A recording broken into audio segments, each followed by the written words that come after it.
अस्सलामुअलैकुम नाज़रीन, मैं हूँ सईद अंजुम और आप देख रहे हैं सौतुल बदर YouTube channel.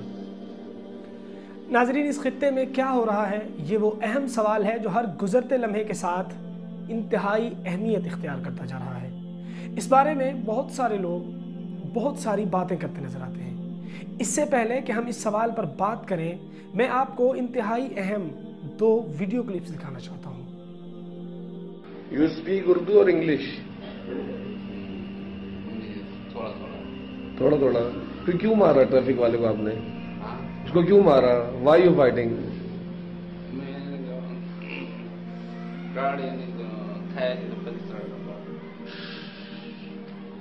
Because of car lifting.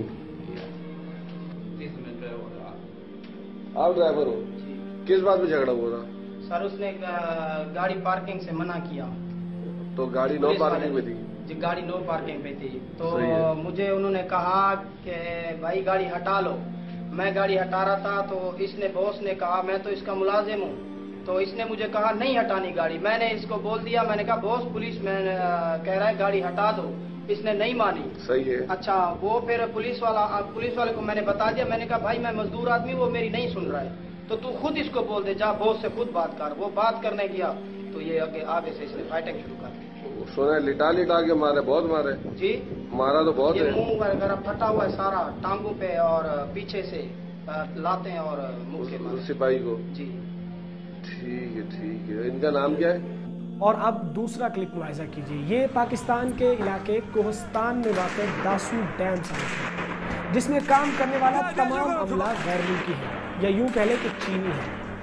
इलाकाई मजदूरों का मुतालबा था कि हमें भी यहाँ पर मजदूरी करने की इजाज़त दी जाए, और इसी सिलसिले में मजदूर डैम साइट पर पुरअमन एहतजाज कर रहे थे। लेकिन इन मुजाहिरीन पर चीनी अमले की हिफाजत पर मामूर रेंजर्स एहलकारों ने सीधी फायरिंग कर दी। आप वीडियो में देख सकते हैं। अब हम अपने सवाल की तरफ आते हैं। सवाल था कि इस खित्ते में क्या हो रहा है। इस बारे में बहुत सारे लोग बहुत सारी बातें करते नजर आते हैं। नाज़रीन, हमारे पड़ोसी मुल्क चाइना का एक मंसूबा है वन बेल्ट वन रोड। इस मंसूबे के तहत पाकिस्तान में सी पैक के नाम पर सड़कों का जाल भी बिछाया जा रहा है। वन बेल्ट वन रोड का खालिक चीन पूरी दुनिया में एक नई आलमी बादशाहत के क़याम में इंतहाई सराहत के साथ मसरूफ़ अमल है। दुनिया भर में कुतुब शमाली से लेकर कुतुब जुनूबी तक चीन की अमलदारी में इंतहाई तेज़ी के साथ इजाफा जारी है। चीन की जोग्राफियाई सरहदों में रोज़ इजाफा होता जा रहा है, और इन जोग्राफियाई सरहदों में इजाफे के सिलसिले में पूरी दुनिया पर एक हैरत अंगेज़ खामोशी तारी है। चीन अपनी मुमलिकत के साथ हर सरहद पर इजाफे की पॉलिसी पर अमल पैरा है। इस सिलसिले का आगाज़ सबसे पहले ताजिकिस्तान के साथ मिलने वाली सरहद पर हुआ था, जहां पर चीन ने ताजिकिस्तान के साथ एक सरहदी समझौते में पामीर के पहाड़ी सिलसिले में 1000 मुरब्बा किलोमीटर का इलाका बाकायदा तौर पर अपनी हुकूमत में शामिल कर लिया था।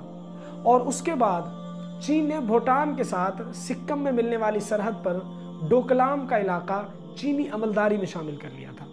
चीन की जो है ना वो पेशकदमी जारी है, और भूटान के मजीद इलाकों के साथ साथ नेपाल की हुकूमत में शामिल इलाकों पर भी चीन ने दावा कर दिया है।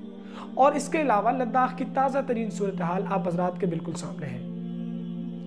चीन से बाहर श्रीलंका की बंदरगाह हिम्बनटोटा को भी चीन ने 99 बरस के लिए लीज पर हासिल कर लिया है। चीन के मामलात यहीं पर नहीं थम गए हैं। चीन ने इंतहाई तेज़ी के साथ अफ्रीका और जनूबी अमरीका पर अपनी तवज्जो मरकूज की हुई है। अफ्रीकी और जनूबी अमरीकी ममालिक में चीनी सरमायाकारी के नतीजे में ये ममालिक भी अमलन चीनी अमलदारी में आते जा रहे हैं। चीन ने ये सब कुछ इंतहाई खामोशी के साथ किया है। उसने ये फतूहात फौजी तरीके से हासिल करने की बजाय माशी तौर पर गुलाम बनाकर की है। मसलन ताजिकिस्तान में चीन ने सड़कों के इंफ्रास्ट्रक्चर पर काम किया और अरबों डॉलर के कर्ज तले ताजिकिस्तान जैसी हुकूमत को दबा दिया। जब ताजिकिस्तान की हुकूमत नादहिंदा हो गई तो इस कर्ज तले ताजिकिस्तान का 1000 मुरब्बा किलोमीटर का इलाका हासिल कर लिया गया। लुत्फ की बात यह है कि ये सारे का सारा कर्ज उसी इलाके के इंफ्रास्ट्रक्चर की तरक्की पर खर्च हुआ था जो चीनी हुकूमत ने अपनी अमलदारी में ले लिया, यानी कि मुफ्त की ज़मीन हाथ आई।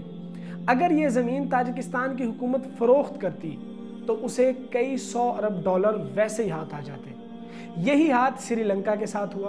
पहले चीन ने कर्ज देकर हिम्बनटोटा की बंदरगाह बनाई और फिर कर्ज वापस ना करने पर उसी बंदरगाह को अपने कब्जे में ले लिया। ये ऐसे ही है कि कोई आपसे कहे कि वो आपके घर की डेकोरेशन के लिए कर्ज देगा, जब घर संवर जाए तो कर्ज वापस ना करने पर आपका घर ही कब्जे में ले ले। इस तरह आपका घर भी गया और उस पर होने वाला काम भी मुफ्त में कर्ज देने वाले को मिल जाए। कुछ यही खेल इस वक्त पूरी दुनिया में चीन खेल रहा है। अच्छा, यहां एक बात की वजाहत कर दूं, कर्ज चीनी हुकूमत नहीं देती बल्कि चीनी बैंक देते हैं। ये बैंक वो तमाम मुरव्वजा तरीक़ाकार इख्तियार करते हैं जो कोई भी बैंक किसी भी फर्द को कर्ज देने के लिए इख्तियार करता है। यानी कि कर्ज की वापसी की जमानत, कर्ज देने से कबल उसकी दुगनी मालियत की जायदाद को गिरवी रखना और कर्ज की वापसी ना होने की सूरत में जायदाद कर्क करने का कानूनी इख्तियार।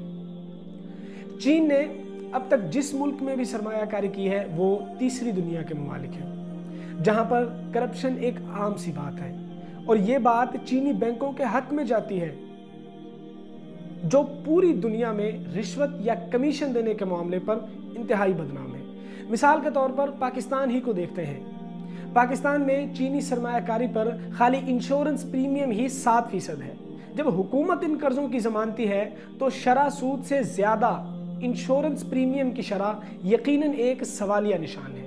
एक अंदाजे के मुताबिक चीनी कर्जों पर तमाम तर वसूलियां शामिल कर ली जाएं तो ये 22% तक है, यानी 100 अरब डॉलर के कर्ज पर 22 अरब डॉलर सालाना। अब आप खुद अंदाजा लगाएं, इस भारी शरह सूद पर कोई मुल्क नादहिंदा नहीं होगा तो क्या होगा। और फिर उसके बाद नादहिंदगी का नतीजा वही निकलता है जो दीगर ममालिक में निकल रहा है। चीन ने कब्जे का कोई नया या अछूता तरीकाकार इख्तियार नहीं किया, बल्कि इसराइल के क़याम के लिए भी यही तरीकाकार इख्तियार किया गया था। पहले वहाँ पर ज़मीनें खरीदी गई, उन ज़मीनों पर यहूदियों को बसाया गया और फिर इसराइल के क़याम का ऐलान कर दिया गया। अच्छा, ये बात तो समझ में आती है कि चीन पूरी दुनिया पर हुकूमत करने के मंसूबे पर तेज़ी के साथ अमल पैरा है। यहाँ पर यह सवाल पैदा होता है कि देखने में चीन की हरीफ ताकतें अमेरिका, यूरोप और रूस वगैरह क्यों खामोश हैं और उन्होंने क्यों खामोशी इख्तियार की हुई है। तो इस सवाल के जवाब पर इंशाल्लाह आइंदा वीडियो में बात करेंगे। तब तक के लिए अल्लाह हाफिज़।